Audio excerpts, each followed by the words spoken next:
Vu dans cette grande édition du journal de la mi-journée, journée décisive. Dans le groupe C, au CHAN Rwanda 2016, la Tunisie et le Niger vont tenter de se qualifier pour le quart des finales. Au même moment, le Nigeria va tenter de conserver sa place de leader contre la Guinée. La RDC, pour sa part, livre son quart de finale samedi à Kigali contre les Amavubi du Rwanda. Après l'exécutif provincial et notable du Kivu, le président de la CENI a échangé avec les universitaires. Corneille Nangaa s'est entretenu avec cette frange de la population sur l'intérêt de la jeunesse estudiantine face aux élections. Ce sujet a bien été démontré à Bukavu face aux jeunes représentés par 16 institutions universitaires de ce coin du pays. Cette frange de la population a manifesté le gain de s'approprier le processus électoral. C'était lors des échanges avec le président de la CENI en mission à Bukavu. Nous venons d'avoir un échange franc et sincère avec la jeunesse estudiantine du Sud Kivu, représentée par 16 institutions d'enseignement supérieur et universitaire de Bukavu. Ils ont posé des questions pertinentes et ceci témoigne de l'intérêt qu'a aujourd'hui la jeunesse sur la démocratie et le processus électoral. Et ce que nous leur avons dit, c'est ce que nous disons tous les jours. Nous avons plus ou moins montré ce qu'il faut pour qu'on arrive à ce qu'on attend, c'est-à-dire les élections. Nous leur avons fait voir qu'on va commencer par la révision du fichier électoral. Nous leur avons explicité la complexité qu'il y a autour de toutes ces questions. Nous avons indiqué tous les préalables qu'il faut pour les élections. Mais en même temps, ce qu'il faut dire, qu'il n'y a pas que des difficultés. Il faut dire que les difficultés, les hommes sont faits pour résoudre les problèmes. Les défis que nous avons aujourd'hui, nous sommes là pour voir comment les résoudre et arriver à respecter le choix du peuple congolais, c'est-à-dire la démocratie et les élections. Processus électoral une fois de plus avec cette fois-ci le Parti libéral pour le développement PLD en sigle qui propose au Parlement congolais l'ajournement des articles 115, 145, 146 et similaires de la Constitution congolaise en vue d'arriver à la tenue des élections dans le délai constitutionnel. Ce parti de l'opposition appelle à la convocation par la CENI de la tripartite opposition majorité CENI pour se parler des vives voix des vrais problèmes de blocage du processus électoral. Suivez un extrait de la déclaration du PLD lu ici par le président national de ce parti, Jean-Paul Lumbulumbu. En vue de contribuer à la consolidation de la démocratie et la sauvegarde de la République, le Parti libéral pour le développement PLD en sigle propose. Je vous donne donc le contenu de la proposition dénommée Sauvons la République que propose le PLD. Au Parlement de la République démocratique du Congo, d'ajourner pour la 4e législature de la 3e République l'application de toutes les dispositions de la loi électorale qui conditionnent l'organisation des élections en 2016 à l'identification préalable de la population. C'est notamment le cas des articles 115, 145, 146 et similaires. Pour y arriver, le PLD appelle le Parlement à modifier ou à compléter en toute priorité lors de la session parlementaire de mars 2016 la loi électorale en y insérant des dispositions d'ajournement de l'application des articles précités. Au gouvernement de la République de décaisser dès le mois de février 2016 la totalité des fonds alloués par le Parlement à la CENI pour l'organisation des élections, notamment présidentielles, législatives, provinciales, en cette année 2016 et des élections locales en 2017. À la Commission électorale nationale indépendante de convoquer vers mi-février la tripartite opposition-majorité CENI en vue de dégager de manière consensuelle les options fondamentales sur la suite du processus électoral, notamment le calendrier électoral, les types d'élections prioritaires et j'en passe. Par l'environnement, lancement ce mardi à Sultani Hôtel de l'atelier de formation d'une stratégie de développement sobre en carbone. Il s'inscrit dans le cadre de la conception des mesures nationales d'atténuation des gaz à effet de serre, NAMA, un projet de direction de développement durable du ministère de l'Environnement. Constantin Taboué. Il s'agit de la formulation pour chaque secteur de la vie nationale des indicateurs à intégrer dans la gouvernance économique qui tiennent compte de l'équilibre et la conservation de l'environnement. Les participants vont amorcer des réflexions nécessaires et sectorielles dans le but d'accompagner la RDC dans ses engagements signés à Paris de réduire à 17% ses émissions de gaz à effet de serre dans les domaines notamment de l'agriculture et de l'énergie. L'atelier va élargir la réflexion également dans les domaines des transports, bâtiments, forêts, aménagement du territoire, affaires foncières, aussi bien la gestion et le recyclage des déchets, des secteurs clés où la contribution de la RDC est attendue dans le cadre des efforts communs et universels de lutte contre la dégradation de la nature et le changement climatique. Congo-Kinshasa, deuxième poumon forestier mondial des bassins hydrauliques, envisage de capitaliser ses potentiels environnementaux à travers les acteurs impliqués, les institutions publiques et privées aussi, la société civile, en vue de préparer les projets bancaires à soumettre au Fonds climat pour faire bénéficier au pays 21 milliards de dollars américains inscrits dans l'accord de Paris. Depuis Gombe, hôtel Sultani, Constantin Taboué pour B1. Violence sexuelle, la capitale congolaise se trouve en tête d'une série d'enquêtes menées à travers le pays par le Bureau de représentation personnelle du chef de l'État en matière de violence sexuelle et recrutement des enfants dans les groupes armés. Des résultats rendus publics lundi à l'issue d'une conférence organisée au Salon Bleu de l'immeuble du gouvernement. Kinshasa a enregistré en 2014 et 2015 plus de cas de violences sexuelles, mais aussi l'on a noté une baisse de violences commises par les forces de l'ordre. Le paysage congolais en matière des violences sexuelles est désormais éclairé à travers les résultats de cette série d'émissions menées à travers la République démocratique du Congo. Une étude répartie en 3 étapes qui a permis de recenser plus de 6 000 cas de viol dans la période allant de 2014 à 2015. Il s'agissait de procéder à la collecte des données sur les cas, des plaintes de viol enregistrées dans toutes les juridictions et faire aux autorités compétentes des recommandations pour résorber tous les cas pendants ou apporter des mesures correctives. Parce que l'autosatisfaction n'est pas de mise et parce que nous voulons nous insurger en permanence contre ce viol et encourager toutes les initiatives louables de notre magistrature nationale avec l'appui du ministère de la Justice et du ministère de la Défense. Avec plus de cas de viol enregistrés que les autres provinces concernées telles que le Nord et le Sud Kivu ainsi que le Katanga de Mombré, Kinshasa occupe la première place dans le classement.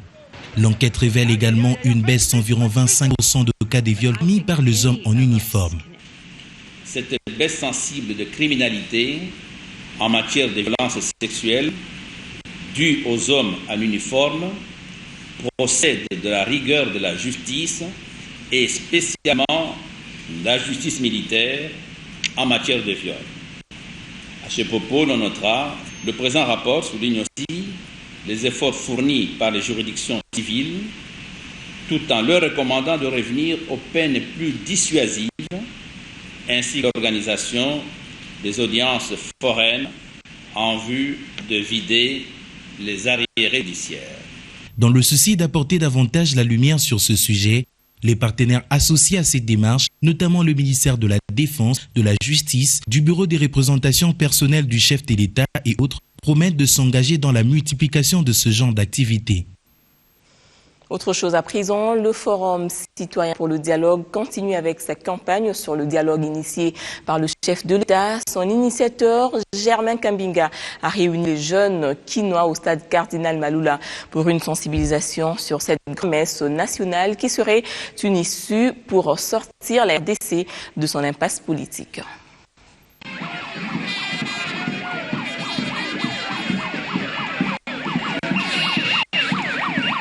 Le Forum citoyen pour le dialogue poursuit son bonhomme de chemin. L'initiateur de ce cadre d'échange a réuni le jeune Kinois pour pour une sensibilisation autour du dialogue. Pour Germain Kambinga, cette rencontre aura eu le mérite de rassembler l'intelligence congolaise pour l'aboutissement d'un processus électoral voulu apaisé et heureux. La vérité, c'est que le dialogue est une nécessité. Le processus électoral, si nous voulons qu'il soit apaisé, nous devons nous entendre, nous asseoir, nous, leaders politiques, autour de la Commission électorale nationale indépendante, définir des solutions par rapport à la problématique du calendrier, à la problématique de l'enrôlement, ou plutôt du fichier électoral, enrôlement des nouveaux majeurs, à la problématique du financement, à la problématique de la sécurisation, mais aussi de l'accompagnement international. Cet élu de Kinshasa a voulu ainsi rapprocher le peuple congolais en général et sa base en particulier en vue des échanges enrichissants sur le contenu du dit forum. D'autres également qui ont été sensibilisés à soutenir le dialogue, ce sont les femmes réunies au sein de la dynamique des femmes de l'Alliance pour le renouveau du Congo. Elles s'étaient réunies le week-end dernier au cours d'une matinée politique autour du thème Femmes de l'Arc face aux enjeux de l'heure. L'hôtel Venus de la Gombe a servi de cadre pour ces échanges. Ces femmes, venues de tous les coins de la République, ont dit oui à l'importante invitation de la dynamique des femmes de l'Arc. Au menu, s'imprégner de la situation politique actuelle du pays et aussi comprendre les enjeux des élections. Élisée Mounembwe, coprésidente du parti, a fait savoir que le dialogue est la seule voie par laquelle on peut aboutir aux élections paisibles, d'où la participation active de la femme de l'Arc à la vie politique de son pays. Nous pensons que pour stabiliser ce pays, pour aller aux élections d'une manière apaisée, nous devons nous mettre ensemble et nous devons parler. Et c'est comme ça que nous allons prévenir toutes les perturbations et aller aux élections. Et c'est ça notre objectif aujourd'hui. Nous avons pensé sensibiliser les femmes à ces sujets-là parce que ce soit à Kinshasa, dans les provinces, tout ce qui a comme perturbation, les femmes et les enfants sont toujours les premières victimes et nous devons l'éviter. Mis par des lois difficilement applicables et des déclarations d'intention, rien n'est encore palpable en ce qui concerne la représentativité des femmes, même pour ce qui est des postes nominatifs qui, eux, ne nécessitent pas des listes électorales, mais seule une volonté ferme d'assurer une représentation équitable de femmes dans les instances des prises de décision. Constat d'Élisée Mounembwe. Cette matinée devrait être en principe faite en termes de conseils pratiques pour comprendre l'importance et l'incidence de vos valeurs pour votre épanouissement et adaptation aux changements permanents dans la politique.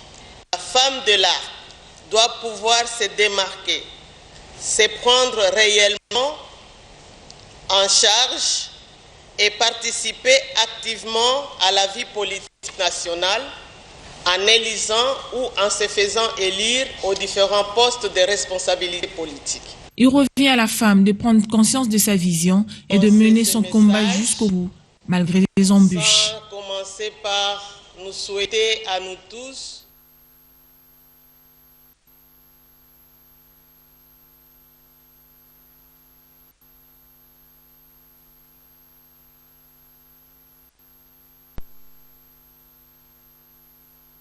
Membre de l'opposition républicaine, l'Union du peuple pour la République et le développement intégral a, dans une déclaration lue devant la presse, condamné le climat d'insécurité grandissant dans la partie nord du Nord Kivu. Son président provincial Évariste Kakoulet a appelé l'implication de tous pour mettre définitivement fin à ce phénomène. Je vous propose de suivre un extrait de cette déclaration dans une sélection de Patrick Sialoura, notre correspondant dans la région.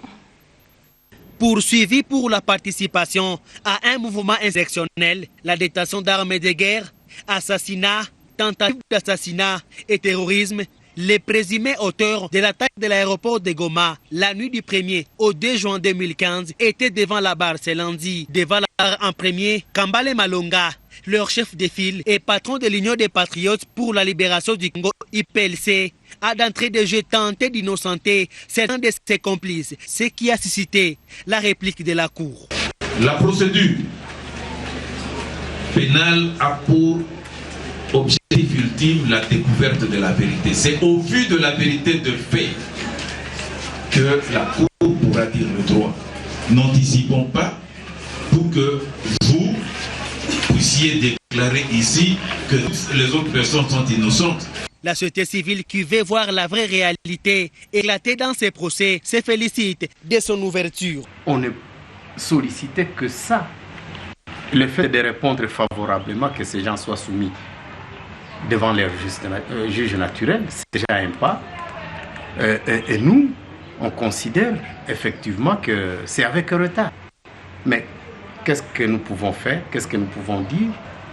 Nous apprécions que mieux vaut tard que jamais. C'est ça ce que nous pouvons dire, puisque nous n'avons pas une police au niveau de la société civile. Et ce n'est pas seulement ce cas-là, ce n'est pas le cas de Malonga qui est le premier. Il y a les jeunes de la Lucha qui sont à Munzenze, qui ne sont jamais soumis devant leur juge naturel. C'est très grave. Sur les 36 prévenus, seuls 27 étaient devant la barre, 6 étant en cavale, 1 en liberté provisoire et 2 déjà décédés, dont l'honorable Njanju Kenda. Suspendu après l'identification de tous les prévenus, ce procès a été repoussé à une date ultérieure. Les commissaires spéciaux adjoints de la Mongala, Janine Otto et Michael Sakumbi, ont effectué une visite de prison en centrale 22 de Lissala et Angenga. Il était question pour ces derniers de se rendre compte des conditions carcérales des détenus. Ils ont également apporté quelques biens de première nécessité. Comment vivent les prisonniers? Quelles sont les conditions de détention? Et sont les préoccupations du commissariat spécial de la Mongala. L'ingénieur Janine Otto et Michael Sakumbi ont visité la prison centrale 22 de Lissala. Au nom de Marceline Mondiba, les commissaires spéciaux adjoints ont fait la ronde des locaux. Le constat est amer. Aucun symptôme d'une prison. Un bâtiment vieilli, délabré et les conditions de détention doivent être revues.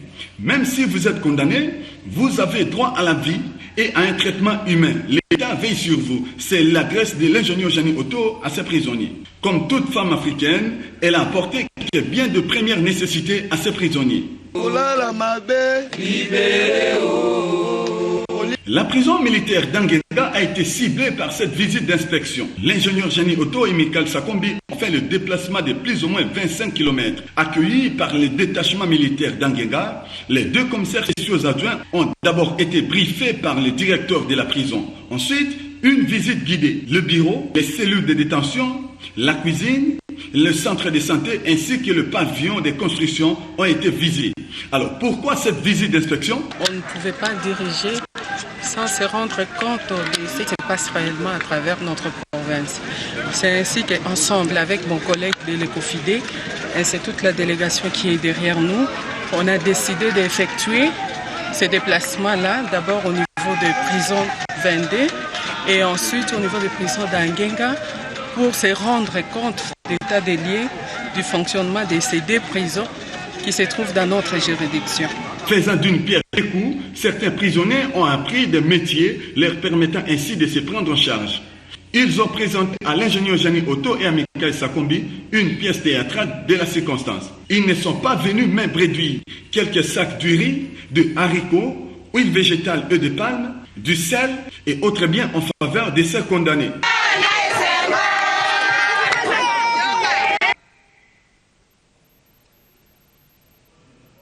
Ils sont 9 sur les 15 jeunes finalistes qui ont reçu le diplôme mérite pour leur distinction après plusieurs épreuves passées tout au long du déroulement du concours Battle of Minds qui était lancé par British America of Tobacco. Par cette action, cette entreprise offre un cadre d'épanouissement socio-professionnel à ses lauréats qui intègrent désormais son staff. Dévoués et passionnés, ces jeunes ont fait montre de leur bravoure lors du concours dénommé Battle of Minds, concours lancé en faveur de finalistes et d'universités instituts supérieurs de Kinshasa pour l'obtention d'un emploi. Par cette compétition, British American of Tobacco a décelé des capacités capables d'intégrer son staff.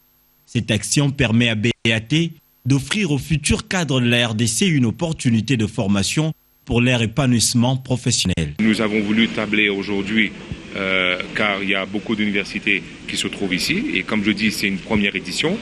Mais très certainement, pourquoi pas à l'avenir, étendre vers d'autres provinces et aussi tabler sur d'autres universités pour que toutes les chances égaux soient données à toutes les universités et les étudiants qui aimeraient y participer.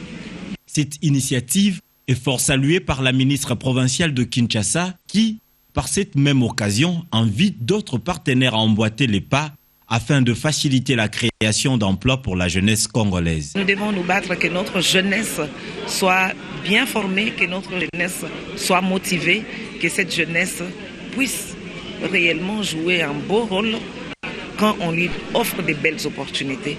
Et ça, c'est une belle opportunité. Et nous voulons et nous devons multiplier ce genre d'initiatives. Satisfaits pour leur distinction, les lauréats comptent apporter une valeur ajoutée pour une croissance accrue de la BAT. Il fallait mériter la place, alors si on doit baisser les bras parce qu'on est dedans, on va leur faire regretter le fait de nous avoir choisis. On était quand même plus de 500. Le fait d'arriver là, il faudra leur prouver qu'on peut arriver jusqu'au sommet parce qu'on ne vise pas rester au niveau de stagiaire, on vise arriver au niveau le plus élevé de BAT. Et pour y arriver, il faut travailler jour après jour, leur prouver qu'on est capable de ce qu'ils ont vu en nous, d'accomplir ce qu'ils ont vu en nous. Une première édition qui appelle une autre. La BAT entend continuer dans cet élan afin de réduire sensiblement le chômage ennuyé de la jeunesse congolaise. CHAN 2016, les Aigles de Carthage de Tunisie matchent le MENA national du Niger dans le cadre de la 3e journée du groupe C au stade de Niamey-Lambo de Kigali. En simultané, les Super Eagles du Nigeria se rendent face au Sili national de la Guinée pour une place en quart de finale du CHAN Rwanda 2016. Les léopards locaux de la RDC affronteront les Amavubi du Rwanda ce samedi au stade Amaoro de Kigali dans le cadre des quarts de finale. Toujours au CHAN 2016, le deuxième quart de finale mettra aux prises le Cameroun à la Côte d'Ivoire. Voilà, c'est sur cette note de sport que nous mettons un terme à cette édition du journal. Merci de l'avoir suivi et restez branchés sur B1 Télévision.